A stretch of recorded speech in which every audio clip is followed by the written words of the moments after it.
काम की खबरें हैं, आम आदमी के लिए जानना जरूरी है ऐसी खबरें हैं, तो बिल्कुल इस वीडियो को पूरा देखते रहिएगा। सबसे पहले शुरुआत में मैं आपको दोस्तों कोरोना वायरस से जुड़े कुछ इंपोर्टेंट अपडेट्स बता दूं फटाफट से।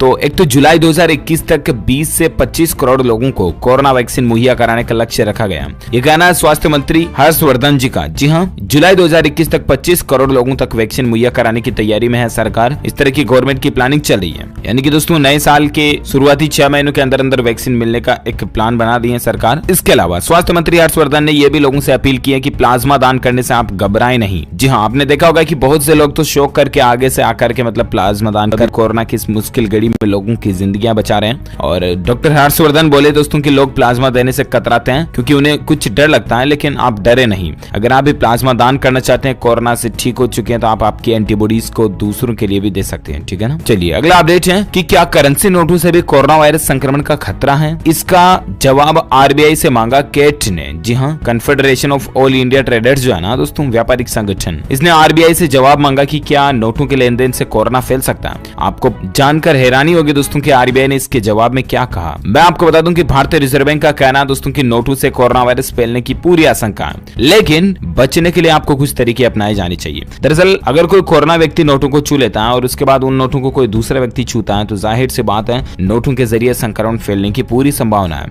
बहुत से लोग तो आपने देखे भी होंगे दोस्तों की गड्डियों को जब काउंट करते हैं तो थूक वगैरह लगा करके करते हैं, तो ये भी गलत है। बचाव के उपाय बोले अगर सावधानियां रखने की बातें करें जो कि नोटों से कोरोना से बचाव के लिए, तो एक तो आप ये कभी ना करें कि मुंह में उंगली जीभ पर लगा करके वापस नोटों की गड्डी को गिनते हैं, इससे संक्रमण फैलने का खतरा बहुत ज्यादा हो सकता है। ठीक है ना। इसके अलावा जितना ज्यादा हो सके आप डिजिटल पेमेंट का इस्तेमाल करें। आरबीआई का यही कहना है दोस्तों की फिजिकल नोटों का जितना हो सके कम इस्तेमाल करें, क्योंकि ये नोट एक दिन में कई लोगों के हाथों में घूमता है, राइट। और ऐसे में जाहिर सी बात है संक्रमण फैलने का खतरा रहता है। तो दूसरी बात, आप नोटों का जब भी इस्तेमाल करें, चाहे अगर आप एक दुकानदार हो या कोई ग्राहक हो, बाजार जाएं, कभी भी नोटों का हाथ छुए वगैरह, तो आप हाथों को सैनिटाइज करें और घर आने के बाद वापस हाथों को साबुन से अच्छी तरह से धोएं। ठीक है ना। इन बातों का ध्यान रखें क्योंकि दोस्तों आरबीआई ने खुद कह दिया करेंसी नोटों से कोरोना वायरस फैलने की संभावना पूरी है। चलिए अगली खबर है, अर्जुन बिजलानी की पत्नी नेहा स्वामी को भी कोरोना हुआ। उनका पूरा परिवार अभी क्वारंटीन में चला गया। टेलीविजन अभिनेता अर्जुन बिजलानी की पत्नी नेहा स्वामी कोविड-19 से पॉजिटिव पाए गए। अर्जुन ने खबर ट्वीट पर शेयर की है। चलिए साथ ही अगली खबर है, दिल्ली के सभी स्कूल 31 अक्टूबर तक बंद रहेंगे क्योंकि दिल्ली सरकार ने कहा कि जोखिम लेना ठीक नहीं होगा।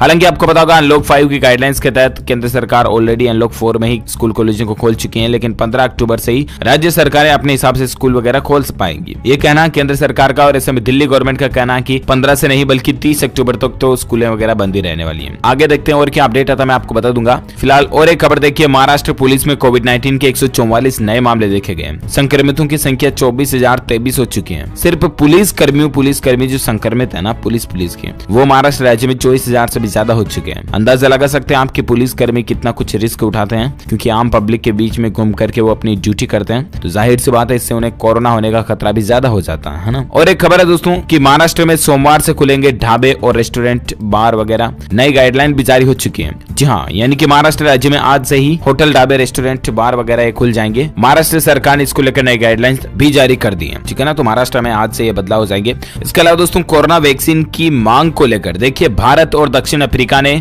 विश्व व्यापार संगठन WTO जो है ना, वर्ल्ड ट्रेड ऑर्गेनाइजेशन, उसको एक चिट्ठी लिखी और कहा कि कोरोना की दवाइयों के उत्पादन पर कॉपीराइट के नियमों को हटा दिया जाए। दरअसल दोस्तों दुनिया भर के बहुत सारे वैज्ञानिक मिलकर के कोरोना की दवाई तो बना रहे हैं, लेकिन इसमें मान लीजिए ऐसे कोई एलिमेंट्स डाले, ऐसे कोई कंपोनेंट से मिलकर अगर कोरोना वैक्सीन बनाया जाए और वो कंपोनेंट कोई दूसरी कंपनी यूज करिए ना, तो फिर उन वैज्ञानिकों पर कॉपीराइट केस का उल्लंघन करने का अपराध दर्ज हो सकता है। इसीलिए भारत और दक्षिण अफ्रीका ने WTO से कहा कि कोरोना वैक्सीन जो है ना, उसकी तैयारी में, निर्माण में कॉपीराइट को बदला जाए या हटा दिया जाए। अब देखते हैं आगे और WTO की तरफ से और क्या अपडेट आता है, मैं आपको बता दूंगा। कोरोना को लेकर और खबर दोस्तों की, अमेरिकी राष्ट्रपति डोनाल्ड ट्रंप जब कोरोना पॉजिटिव हुए थे ना, तो अब उनको हॉस्पिटल में भर्ती है। उनका कहना कि तबियत में सुधार है, अब बुखार वगैरह नहीं आ रही है, बहुत जल्द वो काफी स्वस्थ होकर के लौटेंगे। उन्होंने कहा कि काफी खुश हैं तबियत में सुधार के चलते, है ना। अगली खबर देखिए, सघन सर्वे अभियान, अब घर घर जाकर की जाएगी कोविड-19 लक्षणों की पहचान। जी हाँ, यानी कि इन मरीजों की तलाश की जाएगी। अब कहां पर, मैं आपको बता दूं, छत्तीसगढ़ राज्य जो है ना, उसमें गांधी जयंती से ही एक सामुदायिक सर्वे अभियान शुरू किया जा रहा। तो छत्तीसगढ़ राज्य में सरकार की एक नई पहल है, जहां पर घर घर जाकर के आंगनबाड़ी कार्यकर्ता हो गए, सहायिका, तो दोस्तों कुल मिलाकर के ये सभी मिलकर के अब घर घर जाकर के कोविड-19 के लक्षणों के मरीजों की पहचान करेंगे। अच्छी बात है। और एक खबर देखिए, कोरोना के आज के ताजा आंकड़ों की अगर बात करें ना, तो पिछले 24 घंटों के दौरान राहत की बात है ज्यादा नए मामले नहीं बढ़े, हालांकि काफी बड़े फिर भी, लेकिन 74,000 नए मामलों की बढ़ोतरी के साथ, ठीक है ना, यानी कि 74,000 की नई बढ़ोतरी हुई और उसके बाद 76,000 से ज्यादा लोग ठीक भी हुए। छत्तीसगढ़ में संदिग्ध कोरोना संक्रमित माओवादी की जान जाने की भी खबर है। अच्छा, भारत में ताजा आंकड़ों की अगर बात करें तो पिछले 24 घंटों जैसा कि मैंने आपको बताया 74,000 की बढ़ोतरी हुई। उसके बाद कुल संक्रमित केस की संख्या जो है ना वो 66,22,000 से ज्यादा पहुंच चुकी है, जिसमें से 9,35,000 एक्टिव है यानी कि सक्रिय जिनका इलाज चल रहा है, जबकि 55,83,000 तकरीबन 56 लाख लोग ठीक हो चुके हैं। इस वायरस के चलते मरने वालों की कुल संख्या का आंकड़ा 1,02,714 से भी पार पहुंच चुका है। तो ये तो रहा है आज के कुछ कोरोना के अपडेट्स, है ना। और आइए दोस्तों नजर डालते हैं अब आज की देश भर से जुड़ी कुछ और बड़ी खबरों में, जहां अपडेट देख सकते हैं कि ग्राहकों को धोखाधड़ी से बचाने के लिए इस बैंक ने एक नई पहल शुरू की है। अगर आपका भी अकाउंट इसमें तो जान लेना चाहिए जरूर। दरअसल बैंक अकाउंट को लेकर होने वाली धोखाधड़ियों से बचाने के लिए सरकारी पंजाब नेशनल बैंक जो है ना पीएनबी, उस बैंक ने एक नई सुविधा शुरू की है। बैंक एक नई ऐप अपने ग्राहकों के लिए लेकर आए जिसका नाम है पीएनबी वेरीफाई करके, है ना। इस ऐप के बाद अब आप ऑनलाइन ट्रांजेक्शन करोगे तो ज्यादा सेफ होगा। इस ऐप के जरिए इंटरनेट बैंकिंग, डेबिट कार्ड के जरिए होने वाले ट्रांजेक्शन को वेरीफाई करना होगा। ये सुविधा ओटीपी की जगह काम करेगा और किसी भी ट्रांजेक्शन को इन ऐप के जरिए वेरीफाई करेगा। इसे केवल एक ही डिवाइस पर रजिस्टर किया जा सकेगा। तो पीएनबी वेरीफाई ऐप को आप प्ले स्टोर या ऐप स्टोर पर डाउनलोड कर सकते हैं। चलिए साथ ही अगला अपडेट है, वायु प्रदूषण के खिलाफ एक महाअभियान शुरू करने जा रहे हैं दिल्ली के मुख्यमंत्री अरविंद केजरीवाल। संबंधित विभागों के साथ इस मुद्दे पर बैठक की भी प्लानिंग है। सोमवार को यानी कि आज ही संबंधित विभागों के साथ एक बैठक की जाएगी और दिल्ली के पर्यावरण मंत्री गोपाल राय ने कहा दोस्तों की वायु प्रदूषण के खिलाफ एक महाअभियान की शुरुआत होने जा रही है। देखते हैं 11 बजे आज एक बैठक होगी, इसमें क्या निर्णय लिया जाता है मैं आपको बताऊंगा। अगली खबर देखिए, रेल मंत्री जो है ना पीयूष गोयल, उन्होंने दिखाई फूल बगान मेट्रो सर्विस को हरी झंडी। सोमवार से ही यात्री इसमें सफर कर पाएंगे। आपको बता दूं पश्चिम बंगाल की राजधानी में ईस्ट वेस्ट मेट्रो कॉरिडोर में रविवार को एक और नया अध्याय जुड़ गया। साल्ट लेक सेक्टर 5 से खुलने वाली ईस्ट वेस्ट मेट्रो अब शियालहद के पास फूल बगान मेट्रो स्टेशन तक पहुंचेगी और आज से शुरू हो जाएगी। चलिए रेलवे को लेकर और एक खबर दोस्तों की, रेल यात्रियों को सफर के दौरान अब फिर से मिल सकेगा पिज्जा, बिरयानी जैसा मनपसंद भोजन। दरअसल बात कुछ यूं है कि स्टेशनों पर अब आपको फिर से गर्मा गर्म ताजा खाना मिल जाएगा, क्योंकि त्योहारों को देखते हुए 31 अक्टूबर तक इंडियन रेलवे ने यह सुविधा देने का फैसला किया। मतलब समझ रहे हो ना, क्योंकि अभी त्योहारी सीजन आ रहा, दीपावली, छठ पूजा, दुर्गा पूजा वगैरह, तो इन त्योहारों को देखते हुए भारतीय रेलवे ने यात्रियों को बड़ी सौगात दी। हालांकि पहले भी रेलवे स्टेशन पर खाना वगैरह मिलता था, लेकिन बीच में कोरोना महामारी आई, उसके बाद रेलवे ने नियम बदल दिया और खाने पीने की चीजें मिलना बंद हो गई थी, राइट। लेकिन अब एक बार फिर से आपको 31 अक्टूबर तक यहाँ पर रेलवे स्टेशन के आसपास खाने पीने की चीजें मिल जाएगी। फूड बेचने की इजाजत दे दी गई है, ठीक है ना। चलिए और एक अपडेट देख सकते हैं रेलवे को लेकर कि रेलवे ने इन ट्रेनों को कैंसिल कर दिया। सफर पर जाने से पहले आपको जान लेना चाहिए मसला क्या है। दरअसल किसान आंदोलन के चलते पंजाब में कई जगहों पर विरोध प्रदर्शन जो हो रहे हैं ना, इसी बीच रेलवे ने एहतियात का फैसला लिया। और ऐसे में अगर आप रेल यात्रा करने की सोच रहे हैं ना, या आपने टिकट को बुक करवाया है, तो इंडियन रेलवे की तरफ से रद्द की गई ट्रेनों की लिस्ट आप यहाँ स्क्रीन पर देख सकते हैं। मतलब कि ये ट्रेनें रद्द रहने वाली है, ठीक है ना। चलिए अगली खबर है, फेस्टिव सीजन में कस्टमर को मिलेगा लोकल फ्लेवर। अमेज़न ने एक बड़ा ऐलान किया। दरअसल ई कॉमर्स क्षेत्र की प्रमुख कंपनी अमेज़न इंडिया जो ना इस साल की त्योहारी सेल में 1 लाख से ज्यादा स्थानीय दुकान, किराना स्टोर तथा गली मोहल्ले के स्टोर को जोड़ने वाली है। कंपनी ने कल इस बात की जानकारी दी है। जी हाँ, यानी कि अमेज़न के फेस्टिव सेल से 1 लाख से भी ज्यादा लोकल दुकान, किराना स्टोर जुड़ेंगे। इससे एटलीस्ट लोगों की कमाई भी बढ़ेगी। 20,000 से ज्यादा ऑफलाइन रिटेलर, किराना और लोकल दुकानदार पहली बार ग्रेट इंडियन फेस्टिवल सेल में हिस्सा लेने जा रहे हैं। ये कहना है अमेज़न कंपनी का। तो बहुत जल्द अमेज़न की तरफ से जो ये ग्रेट इंडियन फेस्टिवल सेल आएगी, इसमें आम लोगों को, दुकानदार वालों को भी फायदा मिलेगा। अच्छी बात है ना। और एक खबर देखिए, जीएसटी परिषद की बैठक सोमवार को होने जा रही है आज, जिसमें कर्ज के विकल्प पर चर्चा के आसार भी बन रहे हैं। लोन वगैरह को लेकर, जो बैंक लोन वगैरह का होता है, इस पर जीएसटी की काउंसिल मीटिंग की तरफ से क्या फैसला लिया जाता है, मैं आज आपको अपडेट बता दूंगा। 42वीं मीटिंग आज होने जा रही है जीएसटी काउंसिल की, ठीक है ना। चलिए अगली खबर है, खादी इंडिया ने बनाया रिकॉर्ड। कनॉट प्लेस आउटलेट पर एक ही दिन में इतने करोड़ की बिक्री हुई। दरअसल कोरोना संकट के बीच खादी इंडिया के एक आउटलेट ने रिकॉर्ड बना डाला। खादी व ग्रामोद्योग आयोग ने बताया कि खादी इंडिया के दिल्ली के कनॉट प्लेस में मौजूद फ्लैगशिप आउटलेट पर 2 अक्टूबर गांधी जयंती के दिन रिकॉर्ड तोड़ बिक्री हुई, क्योंकि खादी से संबंधित थे गांधी जी भी, तो इसीलिए है ना। अगली खबर देखिए आप कि क्षेत्रीय ग्रामीण बैंकों को पिछले साल 2206 करोड़ रुपए का घाटा हुआ। मतलब केवल ग्रामीण बैंकों का जो धोखाधड़ी का मामला है ना, फ्रॉड का, घाटे का, वो है 22,006 करोड़ रुपए। अब देखिए आप इकोनॉमिक हालत क्या होगी। मतलब और प्रॉफिट तो कहीं गया, घाटे में चल रही है बैंक। चलिए अगला अपडेट है दोस्तों कि हिंद प्रशांत क्षेत्र में चीन की दादागिरी को रोकने पर चर्चा करेंगे भारत समेत ये बड़े देश। जी हाँ, हिंद प्रशांत क्षेत्र में चीन जो है ना वो अवैध गतिविधियों को कर रहा है। और इसी बीच अब भारत, जापान, ऑस्ट्रेलिया और संयुक्त राज्य के विदेश मंत्रियों की आगामी बैठक में बीजिंग की चाल को विफल किए जाने और उठाने वाले कदमों के ऊपर जोर दिया जाएगा। जाएगा। यह बैठक ऐसे समय में और जब चीन हिंद प्रशांत क्षेत्र और यूरेशियाई क्षेत्रों पर हावी होने के लिए सैन्य और आर्थिक चोरी का उपयोग करने की इच्छा भी दिखा रहा है। तो चीन पर कुल मिलाकर के अब ये सभी देश मिलकर के चाबी कसेंगे, अच्छी बात है। अगली खबर देखिए, सुशांत सिंह राजपूत मामले को लेकर है। सुशांत सिंह राजपूत की मौत मामले में सीबीआई से होगी नई फोरेंसिक टीम के गठन की अपील। दरअसल हाल ही में आपको पता होगा कुछ दिनों पहले, काफी दिन हो चुके, हालांकि बॉलीवुड के एक्टर सुशांत सिंह राजपूत जो इस दुनिया में नहीं रहे, अब चले गए वो हमारे बीच से, उनके केस की गुत्थी को सुलझाने के लिए सीबीआई और एनसीबी भी लगातार लोगों से पूछताछ कर रही है और बाकी रिया को भी अभी तक रिहा नहीं किया जा रहा है। देखते हैं इस मामले पर आगे और क्या अपडेट आते हैं, मैं आपको बताऊंगा। फिलहाल अगली खबर देखिए आप, मौसम समाचार को लेकर एक इंपोर्टेंट अपडेट है। मौसम विभाग ने कहा कि बिहार सहित देश के कई राज्यों में तेज हवाओं के साथ भारी बारिश का अनुमान है। मछुआरों को भी खास करके चेतावनी दी है। किस तारीख को, तो 4, 6 और 7 अक्टूबर को झारखंड में, जबकि 6 और 7 अक्टूबर को बिहार में, 4 और 7 अक्टूबर के बीच छत्तीसगढ़ में भारी बारिश होने की संभावना है। अच्छा, वहीं इसी बीच दोस्तों संपूर्ण भारत के आज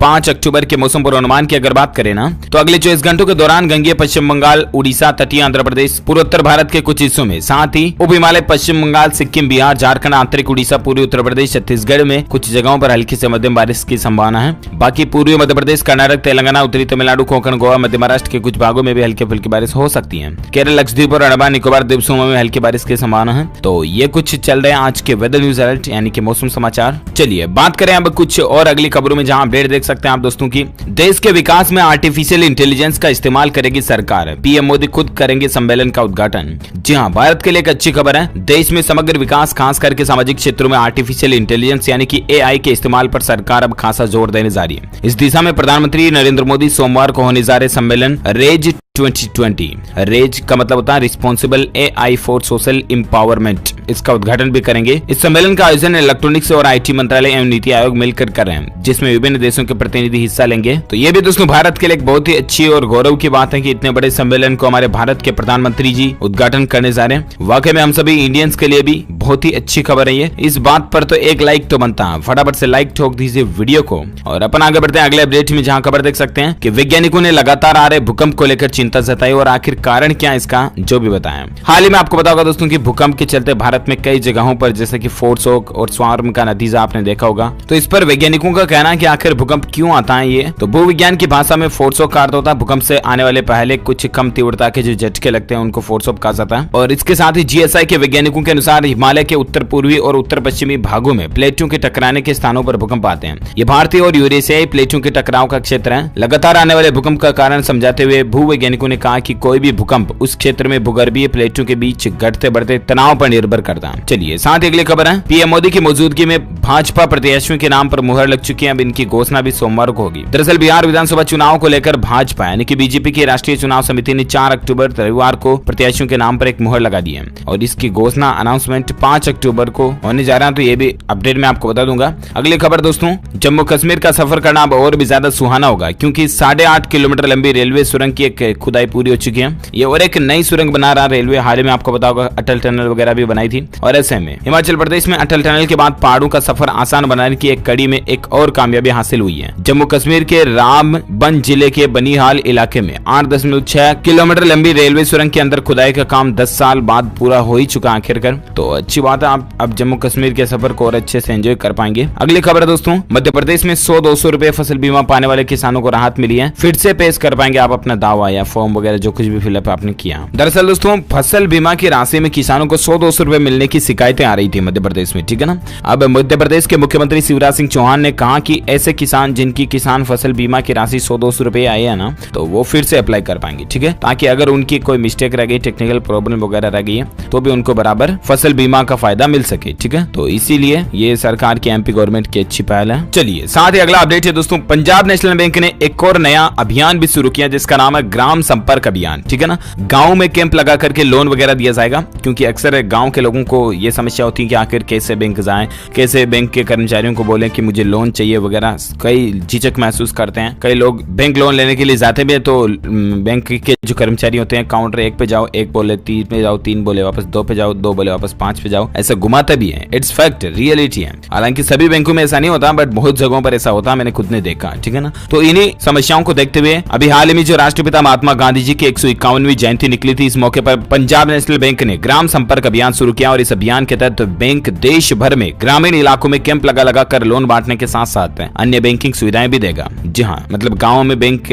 लोन लगाएगा, कैंप लगाएगा और लोन ले लो, लोन इस तरह से लोन बांटेगा। ठीक है ना, समझ गए आगे आप। चलिए अगली खबर दोस्तों, भारत में यूनिसेफ ने कहा कि पोषण अभियान को कोरोना से पहले के स्तर पर लाना जरूरी है। कोरोना के पहले जो पोषण अभियान वगैरह चलते थे ना, वापस मतलब अगर बच्चों को कुपोषण से बचाना तो ये ही करना जरूरी होगा, ये कहना है यूनिसेफ का। अच्छी बात है। और एक खबर देखिए, हरियाणा राज्य में 6197 ग्राम पंचायतों का संपूर्ण डेटा अब ग्राम दर्शन पोर्टल पर होगा। मुख्यमंत्री ने इसका उद्घाटन भी कर दिया। हरियाणा में पंचायतों के संपूर्ण रिकॉर्ड को डिजिटल प्लेटफॉर्म पर लाने की दिशा में एक और कदम बढ़ाते हुए हरियाणा के मुख्यमंत्री मनोहर लाल खट्टर ने वर्चुअल माध्यम से ग्राम दर्शन पोर्टल की शुरुआत भी कर दी है। अब हरियाणा की जितनी भी ग्राम पंचायतें हैं, 6000 से भी ज्यादा, उन सभी का डेटा ऑनलाइन पोर्टल पर आपको देखने को मिल जाएगा ना। अगली खबर दोस्तों की पटरी पर लौट रही है कृषि अर्थव्यवस्था, क्योंकि ट्रैक्टर की बिक्री में इजाफा हो रहा है, यानी कि किसानों वगैरह को भी खेती बाड़ी में फायदा होगा और इससे एटलीस्ट इकोनॉमी को बूस्ट मिलेगा। अच्छी बात है। और एक खबर देखिए, आपके कृषि कानून के विरोध में पंजाब के बाद अब हरियाणा में ट्रैक्टर रैलियां करने जा रहे हैं राहुल गांधी, उनकी प्लानिंग है।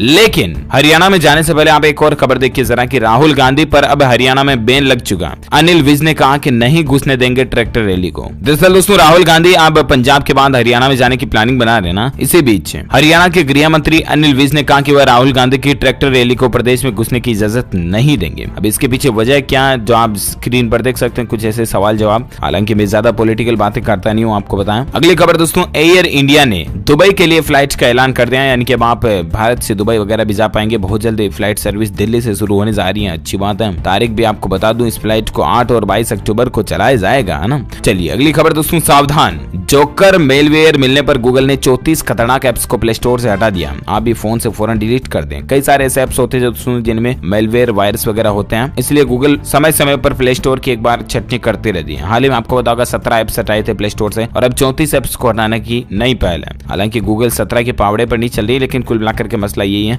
इनकी लिस्ट भी आप स्क्रीन पर देख सकते हैं कि all good PDF scanner, mint leap message, unique keyboard, 10 gram app lock, direct messenger, private SMS करके ये कुछ एप्स अगर आपने फोन में इंस्टॉल कर रखे ना तो तुरंत डिलीट कर दें। यहाँ पर पूरी लिस्ट में आपको बता चुका हूँ। चलिए अगली खबर दोस्तों, खेल समाचार को लेकर अपडेट है। Kings 11 Punjab versus Chennai super Kings के बीच जो कल मैच हुआ था उसमें चेन्नई ने 10 विकेट से मैच जीत करके 2 अंक प्राप्त कर लिए। नेट रन रेट भी सुधरी है। जी हाँ, चेन्नई और पंजाब के बीच मैच में चेन्नई की जीत हुई, 10 विकेट से हराया पंजाब को और जीत का डिफरेंस भी बहुत ज्यादा रहा ना। और इसमें प्लेसिस और वॉटसन जो है वो जीत के हीरो रहे थे। चलिए साथ ही अगला अपडेट है दोस्तों, मिलिट्री इंजीनियरिंग सर्विसेज में भी बड़ा बदलाव हो सकता है, क्योंकि बदल सकती है दूसरी जगह नौकरी की शर्तें। इस तरह की भी गवर्नमेंट प्लानिंग बना रही है। अगर ये प्रस्ताव पास हो जाता है तो फिर